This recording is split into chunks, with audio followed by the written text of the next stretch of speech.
Paz do Senhor, irmãos. Fico feliz de ver um bom número de irmãos aqui, né? Estamos nas férias, alguns viajaram, outros de férias descansam um pouco mais em casa. Está acontecendo também a convenção estadual, lá em Itapuranga, então muita gente foi para participar e prestigiar a convenção, e mesmo assim temos um bom número de irmãos hoje.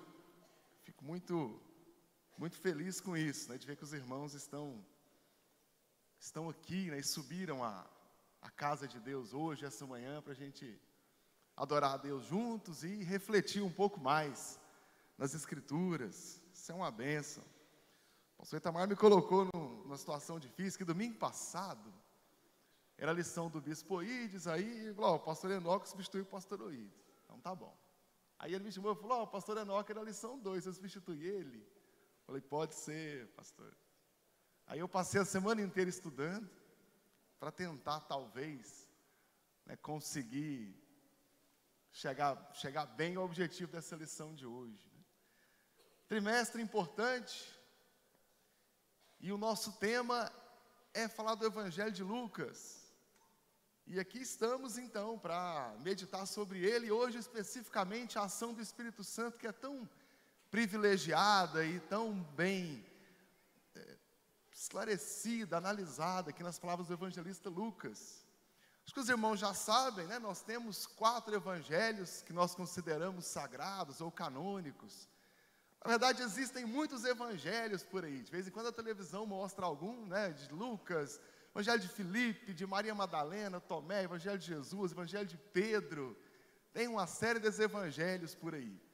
Eles são livros que reclamam a autoridade de algum apóstolo, Maria, mãe de Jesus, ou até do próprio Jesus, mas que eles não foram confirmados como sendo sagrados. Tem problemas ali históricos, de narrativa, e acima de tudo, a igreja primitiva nunca reconheceu como sendo um livro sagrado. Nos restam estes 4. E quem já leu a Bíblia já percebeu que eles contam a mesma história, mas não contam do mesmo jeito. Cada um conta com a sua ênfase, com o seu ponto de vista, do seu jeito de falar. E aí os críticos mais ignorantes vão dizer que ali é um problema, porque se eu tenho 4 versões da mesma história, os 4 estão mentindo, e isso não tem o menor fundamento. E quem é do direito aqui deve me ajudar a confirmar na chamada divergência colaborativa.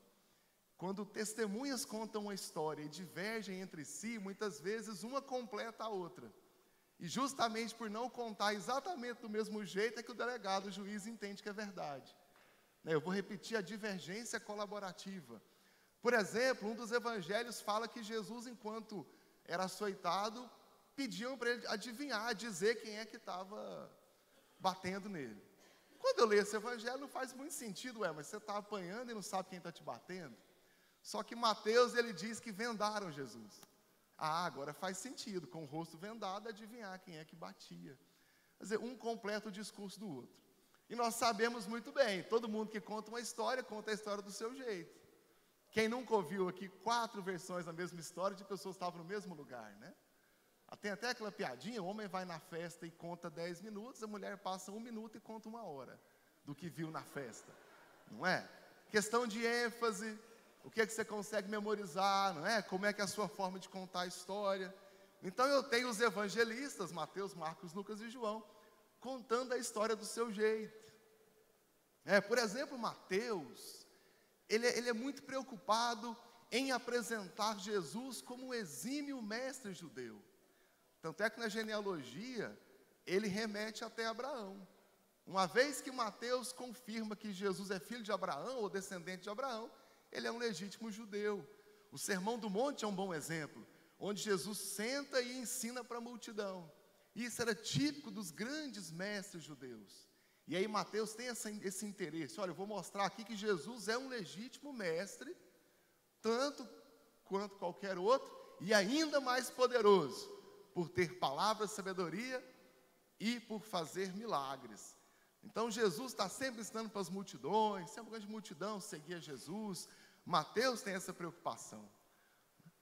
Marcos Não, Marcos já era aquele autor preocupado em mostrar que Jesus tinha poder. Talvez Marcos tivesse em vista o panteão grego e a quantidade de divindades que tinham dos deuses gregos, e todos muito poderosos. E então, quando Jesus estabelece, olha, esse aqui é o Filho de Deus, o legítimo Filho de Deus. E o que autentica o poder de Deus? São os milagres que ele faz. Então, Marcos não é muito preocupado com grandes narrativas, com detalhes históricos, um nome de cidade, isso aí Marcos deixa passar. Ele é preocupado em mostrar Jesus dinâmico, cheio de poder, fazendo milagres. Quem aqui já leu todo o Evangelho de Marcos percebeu isso. São 16 capítulos, parece filme de ação, né? De uma cena de ação para outra, nunca tem um descanso, se eu olhar só a narrativa de Marcos, né? João, talvez o mais tardio dos evangelhos, eu acredito na autoria tardia de João, lá por volta do ano 70 depois de Cristo, talvez até depois de 70, mas eu fico com essa data aí, em que João não tem interesse em mostrar Jesus como grande Deus, mas como um amigo. O Evangelho de João começa com a criação, né? No princípio era o verbo, no princípio era a palavra, e aí ele diz que sem ele, sem Jesus, sem a palavra, sem o verbo, nada do que foi feito se fez. E o verbo se fez carne e habitou entre nós. Só que no capítulo 2, Jesus é convidado para uma festa de casamento. Aquele Deus, criador do céu e da terra, que sem ele nada do que foi feito se fez, está sentado na sua casa, aproveitando sua festa de casamento. E aí, enquanto Mateus traz grandes narrativas, grandes ensinos, Jesus faz questão de explorar os acontecimentos em que Jesus fala para uma, duas pessoas. São grandes discursos para pequenos públicos. Jesus é um Deus de perto, e João esclarece isso. Ele faz questão de mostrar esse Cristo, que é preocupado com o seu problema, que é preocupado em tratar a sua necessidade. Então essa é uma das ênfases de João. João não traz nenhuma parábola, João traz poucos milagres, né? São 7 milagres. Tem teólogo que acha 8, mas eu fico com o número canônico, 7 milagres. E é sempre a pergunta da faculdade, né? Qual que é o 8º? E esses são os evangelhos. A nossa preocupação aqui hoje é com Lucas. E aqui eu tenho um evangelho particular e muito importante. Lucas não presenciou os eventos. Lucas foi discípulo do apóstolo Paulo.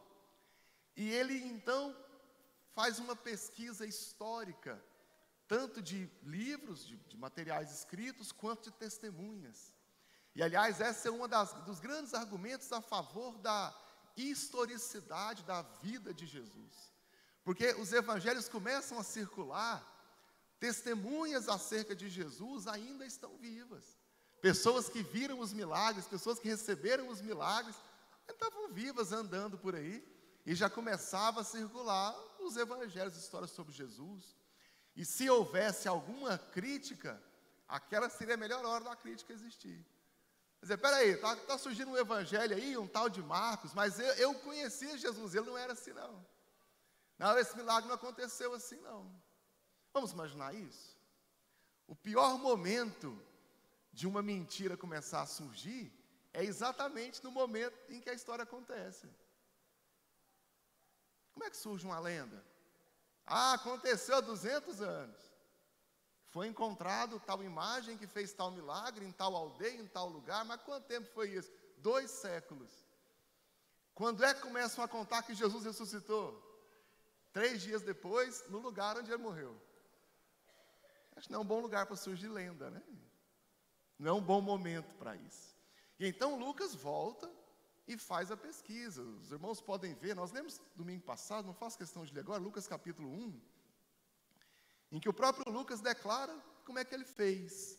Lucas capítulo 1, versículo 1. Muitos já se dedicaram a elaborar um relato dos fatos que se cumpriram entre nós, conforme nos foram transmitidos por aqueles que desde o início foram testemunhas oculares e servos da palavra. Eu mesmo investiguei tudo cuidadosamente, desde o começo, e decidi escrever-te um relato ordenado, ó excelentíssimo Teófilo, para que tenhas certeza das coisas que te foram ensinadas. Então eu tenho aqui Lucas, que ele se propõe a fazer essa narrativa completa, histórica.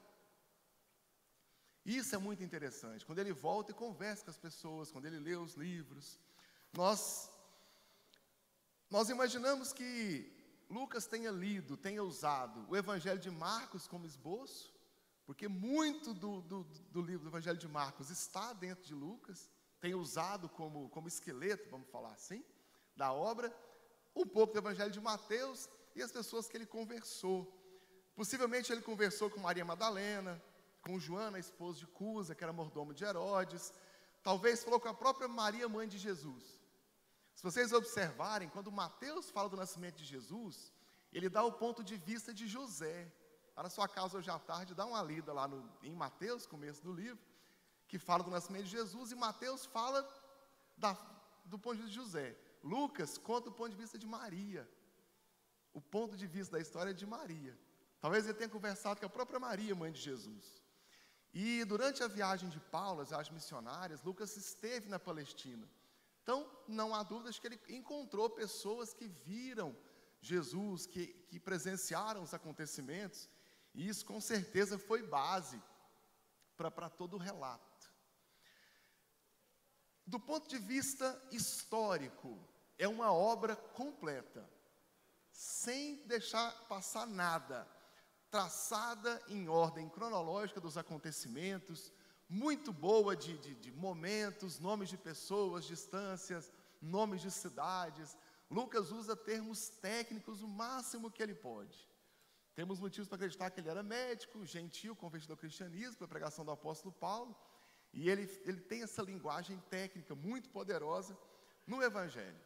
Se eu pegar o Evangelho de Lucas, e o livro de Atos, e fizer um volume só, Lucas e Atos junto, eu tenho um relato completo da história da igreja, começando de João, pregando no deserto, a história de Jesus, nascimento dele, ministério, morte, início da igreja, desenvolvimento da igreja primitiva, e até o Evangelho sendo pregado em todo o Império Romano, e os planos de Paulo de pregar na Espanha. Quando Paulo escreve o livro de Romanos, a intenção dele era enviar a carta aos romanos, ir para Roma, e de Roma ser enviado à Espanha. Paulo chega a dizer que não tem mais campo. Paulo está dizendo que não tem mais cidade romana para pregar. Então, o que sobra é sair do Império Romano. Então, ele tinha planos de ir para a Espanha. Ele não vai para a Espanha, mas tinha o plano de pregar fora do Império Romano. Então, se eu unir as duas obras, eu tenho isso. Eu tenho um homem pregando no deserto, antes de Jesus ainda, e depois o Evangelho em toda a extensão do Império, e já com planos de sair do Império, de romper essa fronteira do Império Romano. Olha a grandiosidade histórica disso. E uma coisa importante, o Evangelho de Lucas, ele é um evangelho que foi feito para ser um registro histórico contundente, de relevância histórica, mas ele não é um livro de história, ele é um livro sobrenatural. É um livro preocupado com os acontecimentos sobrenaturais. Lucas não deixa passar. Lucas, ele registra com muito cuidado todo tipo de evento sobrenatural e a relevância disso para a história. Por exemplo, nos primeiros capítulos, nós já temos uma série de aparições de anjos, e ele fala disso mais do que qualquer outro evangelista, e a preocupação em mostrar detalhes dos milagres. Enquanto Marcos está preocupado em mostrar o milagre em si, porque uma vez que o milagre acontece, é a certificação de que ele é o Cristo. Lucas também conta o milagre, mas preocupado com o detalhe que acontece na história. Então, quem compara os milagres narrados em Lucas e nos demais evangelhos, consegue perceber isso, essa preocupação com eles. Podemos ir mais fundo? Lucas é o evangelista mais preocupado com a oração, com o quesito, com a questão de orar. Temos uma grande ênfase na oração, mais que nos outros evangelhos. Ele se esforça para ensinar a necessidade da oração e a necessidade da alma de ter comunhão com Deus. Lucas é preocupado com isso, em deixar claro que o próprio Cristo ensinou. Qual que é o modelo que Lucas usa? Claro, Jesus. Jesus orava. E isso é um exemplo para todos nós. Ele mostra que Jesus orou nos momentos mais críticos da história. E Lucas orava. Lucas mostra Jesus orando no ato do batismo, na transfiguração, na confissão de Pedro, na crucificação. Lucas registra duas parábolas, pelo menos essas duas, que são um tratado acerca da oração, que é lá Lucas 11, do versículo 5 ao 8, a parábola do amigo importuno, e Lucas 18, do 9 ao 14, a parábola do fariseu e do publicano. E é sempre bom observar isso. Como é que alguém tão preocupado com a historicidade da história não esqueceu de que, acima de tudo, a história de Jesus era algo espiritual. E que a oração é uma necessidade. E aí Lucas faz questão de registrar isso. E é o textuário de hoje, mas é uma citação muito maior, quando Lucas deixa o ensino específico de Jesus sobre a oração. Que é o capítulo 7, a partir do versículo 11, nós lemos aqui: pedi, dar-se-vos-á, buscar, encontrarei, batei e abrir-se-vos-á, né? Aquele que pede, recebe, o que busca, encontra. E Lucas faz questão de registrar isso, deixando claro para nós de que a oração, ela é uma necessidade para o crente, uma necessidade para a alma, de que a oração é importante para todos nós. Olha aqui a preocupação dele de narrar os fatos e de não esquecer das coisas espirituais. Talvez só aqui eu possa tirar uma grande lição para nós, e de repente até para nós obreiros, quando nós nos preocupamos tanto com a organização da igreja em si, e muitas vezes eu deixo passar a minha necessidade espiritual em cada evento que eu participo, em cada ação que eu faço como obreiro, de que eu preciso trabalhar de forma prática, mas eu não posso esquecer de que, acima de tudo, eu sou um cristão necessitado da glória de Deus. E que eu também preciso orar, eu também preciso buscar de Deus. Eu também preciso ouvir uma pregação, eu também preciso melhorar o meu relacionamento com Deus. E isso, o tempo todo. Lucas destaca que Jesus cumpriu as promessas, as profecias do Antigo Testamento. Não adianta só apresentar Jesus e dizer: esse aqui é Jesus e ele é o Filho de Deus e pronto, né? Mas ele faz um elo com o Antigo Testamento para dizer tudo que foi profetizado acerca de Jesus. Jesus cumpriu essa profecia. Nós estamos aqui vivendo aquilo que o Antigo Testamento trouxe, aquilo que o Antigo Testamento disse que aconteceria, está agora acontecendo entre nós. É um erro de muitos estudiosos da Bíblia desconsiderar o Antigo Testamento para ensinar o Novo. E eu insisto no contrário, de que sem o Antigo Testamento, o Novo não faz o menor sentido. De que sem tudo o que aconteceu no Antigo Testamento, sem toda a lei de Deus, sem as profecias, não há fundo histórico, não há base para que o Novo Testamento surja. Então, se o Antigo Testamento eu espero o Cristo, e se esse que Lucas narra aqui cumpriu as profecias, então ele é o Cristo. Então ele é aquele que nós esperávamos, e ele chegou. E esse é Jesus. Então Lucas deixa claro que Jesus é o Filho de Deus. Lucas 1:32, esse eu quero ler com os irmãos.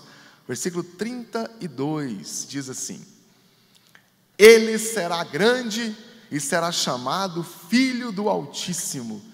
O Senhor lhe dará o trono de Davi, seu pai, e ele reinará para sempre sobre o povo de Jacó, e o seu reino jamais terá fim. Então, esse é o Cristo.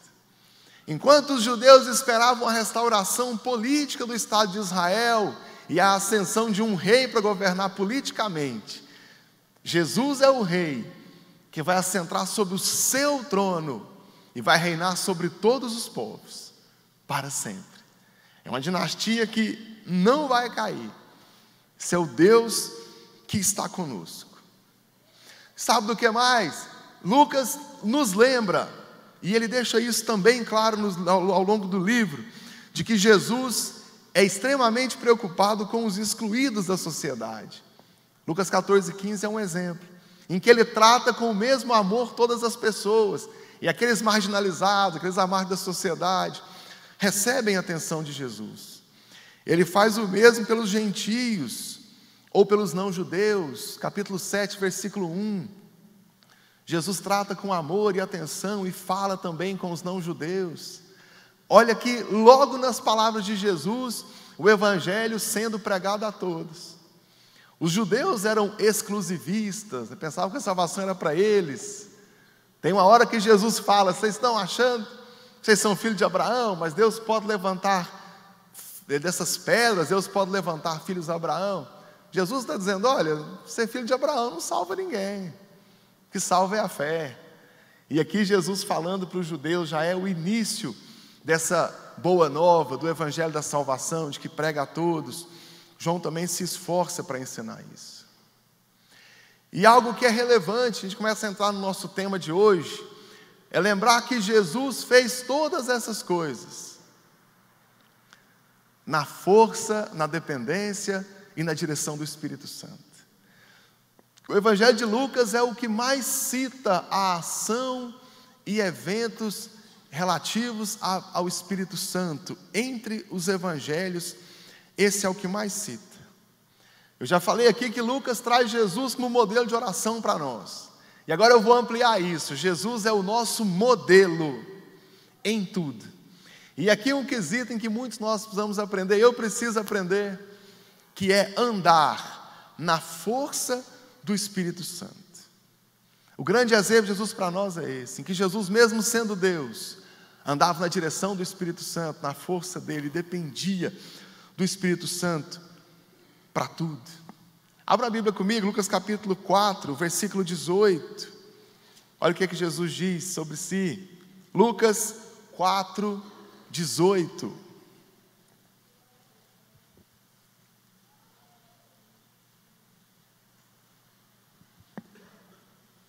Lucas 4, 18. O Espírito do Senhor está sobre mim, porque Ele me ungiu para pregar boas novas aos pobres.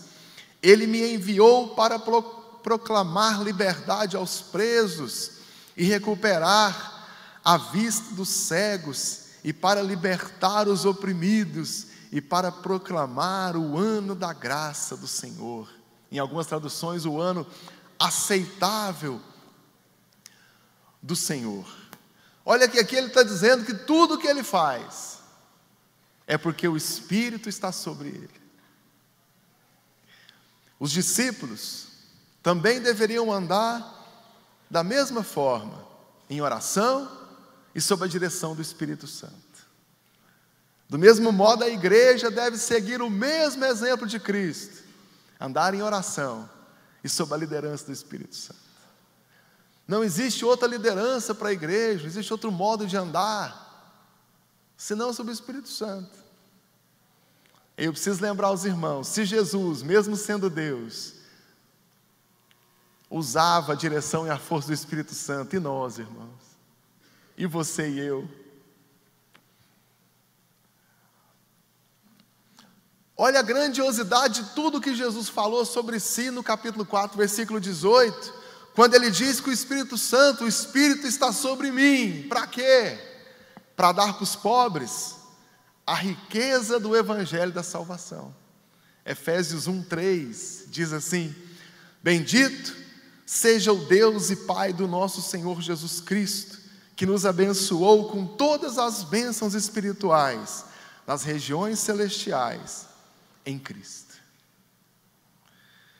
Para os cativos, para os presos, Jesus é a libertação através da graça salvadora de Deus. É nela que nós somos salvos. Gálatas capítulo 5, versículo 1, foi para a liberdade que Cristo nos libertou. Portanto, permaneçam firmes e não se deixem submeter novamente a um jugo de escravidão. Jesus fala que ele veio dar vista aos cegos. Para os cegos ele é a luz. João capítulo 1, versículo 9, e eu vou ler a tradução da Bíblia de Jerusalém, diz que ele era a luz verdadeira que ilumina todo homem. Jesus é a luz das nossas vidas. Depois Jesus fala dos oprimidos, daqueles que estão sobrecarregados, daqueles que carregam um peso nas suas costas. Para esses, Jesus veio dar o fardo dele, que é leve. Isaías 53, versículo 4, certamente Ele tomou sobre si as nossas enfermidades e sobre si levou as nossas doenças. Esse é o Cristo. E Ele faz todas essas coisas porque o Espírito Santo está com Ele. Bom, se nós olharmos para o Evangelho de Lucas e pensar, mas Ele era Deus, Jesus era Deus, sim. Mas a Bíblia também diz que Ele se esvaziou da forma de Deus e se tornou semelhante a homem. Tem uma questão teológica aqui que nós debatemos muito. Quando a Bíblia diz que Jesus, João 3,16, que João deu o seu único filho, para aquele que nele crê não pereça, mas tenha a vida eterna. Quando nós pecamos contra Deus, não a favor do diabo. Salmo 51, Davi diz que eu pequei, contra ti pequei, só contra ti pequei. O nosso pecado não é contra o nosso irmão, nem contra nós mesmos, é contra Deus. Deus é o ofendido pelo pecado. E aí, Paulo também fala em Romanos, o salário do pecado é a morte. Então, uma vez que pecou, tem que morrer. E aí Jesus vem para morrer no nosso lugar, para se fazer pecado por nós. E aí tem duas questões. Se Jesus não é Deus, é mais um homem que morreu. Se Jesus não é homem, então também um homem não morreu, então não adianta. Então Jesus é igualmente homem e igualmente Deus, em duas naturezas, divina e humana, juntas na mesma pessoa. Ele tem que ser um homem para morrer pelo pecado, e tem que ser Deus, porque se Ele é o ofendido pelo pecado, Ele vai perdoar o pecado através da morte dele mesmo. Isso é um debate em teologia. Esse é o Cristo. E esse Cristo, enquanto foi homem, andou na direção e na força do Espírito Santo. E essa é a grande lição para nós hoje, de que esse destaque, essa ênfase na ação do Espírito Santo não pode ser ignorada. Que o poder do Espírito Santo na vida de Jesus foi o que ele precisou para fazer as obras que ele fez. Jesus não esteve aqui na forma de homem e sendo como Deus, sendo um super-homem, vamos dizer assim, sem sentir fome, sem sentir sede, sem machucar, sem passar frio. Nós lemos nos evangelhos que Jesus sofreu, até Isaías diz isso, ele tomou sobre si as nossas dores. Ele teve sobre a vida dele a condição humana. Jesus não chorou, não teve medo, não teve fome, não teve cansaço, não dormiu também, não sentiu dor, não nasceu e chorou, e por aí vai. Que era um homem como qualquer outro, mas ele também era o Cristo, e que vivia sob o Espírito Santo. Essa é uma lição para nós. Se eu permitir a ação do Espírito Santo em minha vida, eu estarei seguindo o exemplo de Cristo. Eu serei mais que uma pessoa comum, e eu serei alguém que tem como alvo, como referência, a vida de Cristo. E muitas vezes nós erramos porque todo mundo precisa de referencial, e nós temos referenciais de música, de pastor, de empresário, todo mundo tem. Mas nosso principal referencial deve ser Jesus Cristo, deve ser o Senhor, e como foi a vida dele aqui nessa terra, e a vida dele na direção do Espírito Santo. O Evangelho de Lucas traz 16 referências ao Espírito Santo, referências diretas à ação e ao poder do Espírito Santo. Por exemplo, desde a história de João Batista, que conta no comecinho, como é que foi a concepção de João Batista, ali eu tenho a ação do Espírito. No nascimento de Jesus, o Espírito está lá com ele. O Espírito Santo está presente em Jesus, capacitando para o ministério. Olha que coisa incrível. da capacitação de Jesus para o ministério. Os capítulos 3 e 4 são essenciais para a gente entender isso, para entender como é que se dá essa ação poderosa do Espírito Santo. No capítulo 3, no batismo de Jesus, é o 3:22, os irmãos podem acompanhar comigo, no 3:22, e o Espírito Santo desceu sobre ele em forma corpórea, como pomba, e então veio uma voz: tu és o meu filho amado, e em ti me agrado. Em algumas traduções, em ti eu tenho prazer, eu me comprazo. Olha a presença do Espírito Santo no batismo de Jesus. Aqui a gente até fica pensando que se o batismo de João Batista era por arrependimento, Jesus arrepender de quê, né? Se ele era o Cristo. Mas aqui o batismo de Jesus, ele é o início da sua ação profética. No Antigo Testamento, os sacerdotes tinham que tomar banho no ato da consagração. Então talvez o batismo de Jesus seja uma pequena referência ao início da consagração do sacerdote, após se lavar com água, então ser consagrado, e Jesus também se banhar no rio, também passar por um batismo para iniciar o seu ministério. E quem está lá com ele? O Espírito Santo. E todos puderam ver, aqui está a confirmação de que ele é o Cristo. Aqui está a mão de Deus sobre ele. Ele fala: esse aqui é o meu filho, eu tenho prazer nele. Esse aqui é o meu filho, eu tenho amor por ele. E qual que é a grande prova disso? A presença do Espírito Santo. Às vezes a gente se conforma com um arrepio, né? Se conforma com uma lágrima que o pregador aqui de coaching consegue arrancar dos nossos olhos. E nós queremos a presença do Espírito Santo conosco o tempo todo, né? A lágrima é boa, não podemos desprezá-la, né? O arrepio é bom, não podemos desprezá-la, mas eu posso ir mais fundo e vou querer a ação do Espírito Santo me movendo em tudo. Capítulo 4, versículo 1, é o Espírito que leva Jesus para ser tentado no deserto. Olha que coisa! Jesus, capítulo 4, versículo 1, Jesus, cheio do Espírito Santo, voltou do Jordão e foi levado pelo Espírito ao deserto. Mas que coisa! Vai levar Jesus para ser tentado lá, a sofrer, e provação não vem de Deus.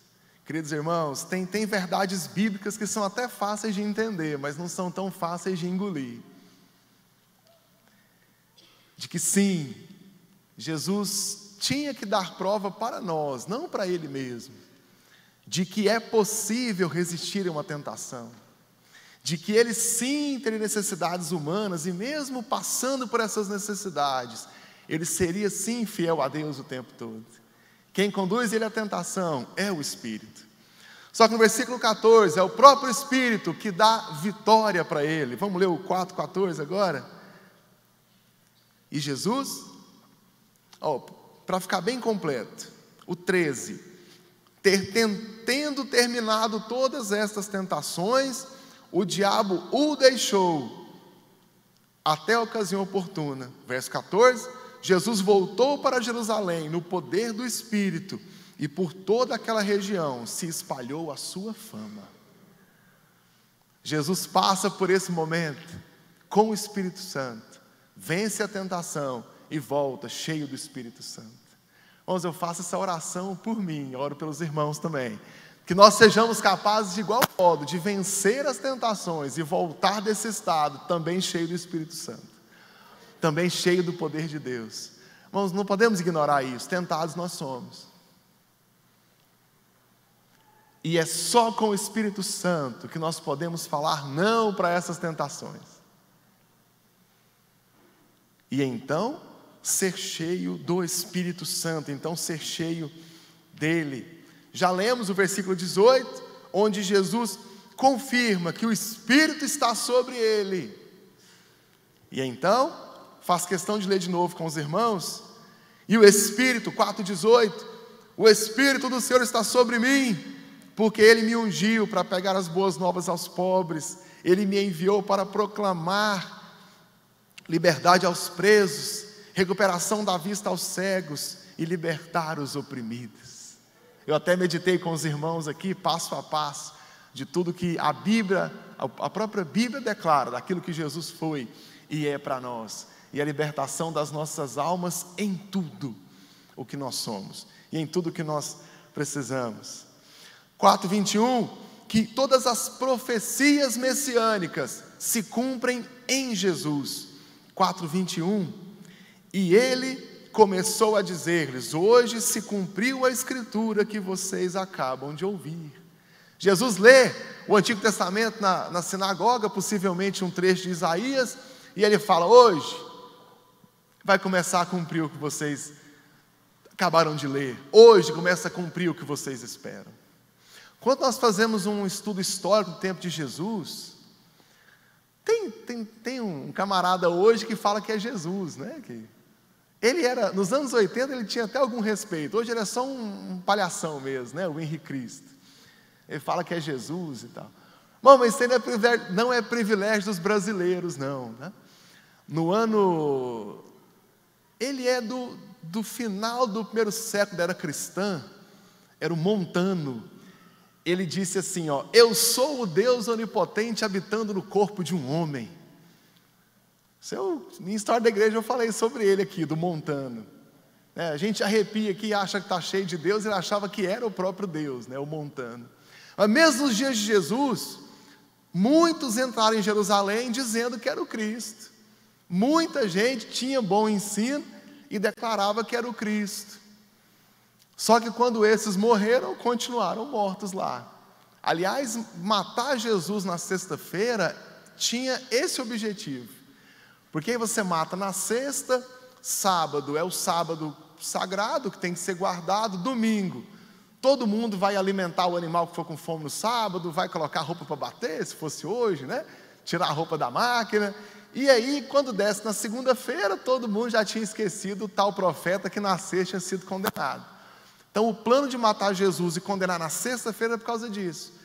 Esse é mais um profeta daqueles que fala que é o Cristo. Daqui a pouco ele é esquecido.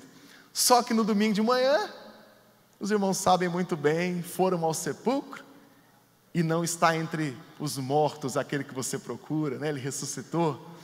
E aí o tiro sai pela culatra, porque aí a notícia sobre Jesus espalha muito mais com ele após a ressurreição, né? Após a crucificação, do que com ele vivo. E essa é a diferença de Jesus Cristo e de todos os outros que se declaram ser o Cristo. Porque todos os outros abriram o bico e disseram: eu sou o Cristo. Mas esse aqui disse, o nosso Cristo disse: o que foi profetizado está sendo cumprido agora. E eu vim cumprir aquilo que estava escrito, inclusive a ressurreição dele. Inclusive isso. Se eu tivesse mais tempo aqui, eu poderia fazer uma análise mais profunda das profecias de Jesus acerca dele. Mas só duas coisas eu posso adiantar para os irmãos. Por exemplo, Jesus fala que vai destruir o templo e não vai ficar pedra sobre pedra, que não seja arrancada, tirada do lugar. Quando Tito Vespasiano invadiu Jerusalém no ano 70 depois de Cristo, durante a guerra colocaram fogo no templo e muito do ouro que formava o templo derreteu e entrou entre as rochas que estavam lá. Os soldados quebraram as rochas para conseguir pegar até esse ouro que derreteu. Literalmente se cumpriu a profecia, que não ia ficar pedra sobre pedra que não fosse derrubada. Jesus diz para os 12 que em todo o mundo nós seríamos perseguidos em nome dele. Essa profecia acontece hoje o tempo todo. Em todo o mundo nós temos pessoas sendo perseguidas em nome de Cristo. Agora, se eu vivesse no ano 30 depois de Cristo, e eu visse um cara pobre, meio esquisito, contando só para os 12 amiguinhos dele, que em todo o mundo seriam perseguidos em nome dele, talvez eu desse uma risada. Falei: esse é mais um bolachão que está abrindo o bico aqui, que bateu com a cabeça. Só que se cumpre a profecia hoje. E tem muitas profecias de Jesus que vêm se cumprindo ao longo da história. Eu leio hoje, faz muito sentido, mas quando eu olho com os olhos de quem esteve lá e viu Jesus, não faz muito sentido.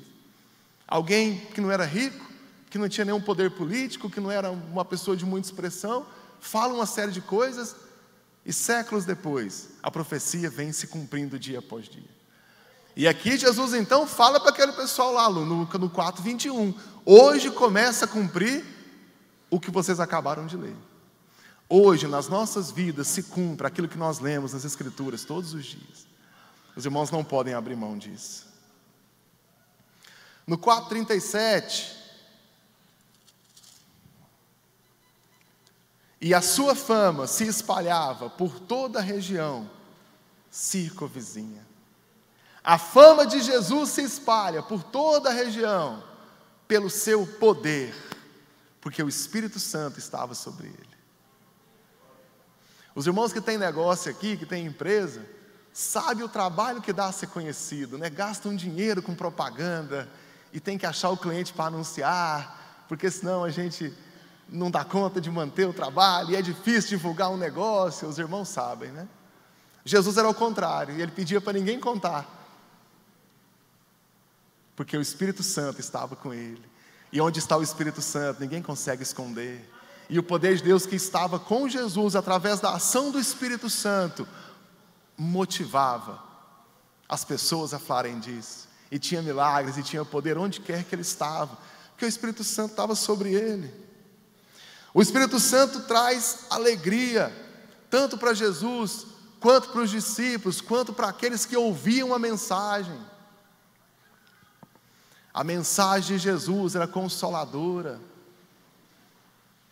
Jesus fez muitos milagres, mas em um lugar da Bíblia diz que ele fez para todos, mas todos se alegravam com a mensagem. Quando Jesus multiplica os pães, a multidão foi seguindo a Jesus, deu na hora da fome, ninguém estava preparado, porque ninguém se deu conta do tempo que tinha passado ouvindo as palavras de Jesus. Você já passou por isso? Se envolveu tanto num assunto que esqueceu de beber água, esqueceu de comer, perdeu a hora? Alguém perde a hora por um assunto ruim? Alguém perde a hora vendo filme chato? Quem aqui, irmão, perde a hora vendo filme chato? Pregação chata, quem que fica ligadão em pregação chata que nem a minha? Irmãos, a pregação de Jesus, se as pessoas paravam para ouvir, se tinha alegria no coração, porque era boa. E por que era boa? Porque tinha a ação do Espírito Santo. Porque Jesus andava sobre o poder do Espírito Santo. Entre as grandes lições do Evangelho de Lucas, é indiscutível a ação e importância do Espírito Santo sobre ele. E eu falei aqui que Jesus foi o nosso exemplo de vida, de comportamento, de obediência, de tudo. E nós aprendemos hoje isso. A importância de andar na presença do Espírito Santo. Jesus, mesmo sendo Deus, ele andou sobre o poder do Espírito Santo e fez questão de declarar isso, de deixar claro que ele fazia o que fazia, porque o Espírito de Deus estava com ele. E eu espero que nós também possamos andar de igual modo, na direção, na proteção e na força do Espírito Santo. Não só dentro da igreja, no momento da oração, mas em todos os momentos. Na nossa vida comum, nossa vida diária, na hora da dificuldade, nas coisas boas, nos dias difíceis, que afinal de contas é Ele quem nos fortalece. É o Espírito Santo que está conosco, que nos abençoa o tempo todo. Glória a Deus. Os irmãos podem orar comigo e pedir para que o Espírito Santo tome as nossas, vamos de pé, pedir que Deus tome as nossas vidas, que Ele fique conosco todo o tempo. Feche os olhos. Oh meu Deus, obrigado, porque o Senhor morreu na cruz por nós, se fez pecado por nós e perdoou os nossos pecados. Obrigado, Deus. Obrigado porque o Senhor disse que o seu Espírito estará conosco até a consumação dos séculos. E eu peço para que esse Espírito invada esta igreja agora e consuma e tome os nossos corações, que nós sejamos conduzidos pelo Senhor e pela força do seu poder, pelo seu Espírito Santo, que Ele habite agora em nossos corações, que Ele faça morada em nós e nunca nos abandone, que nos dê forças, que estejamos o tempo todo na proteção e na direção do seu Espírito Santo. Meu Deus, fique conosco, Deus, abençoa as nossas vidas, em nome de Jesus. Amém. Muito obrigado, irmãos. Podem sentar. Amém?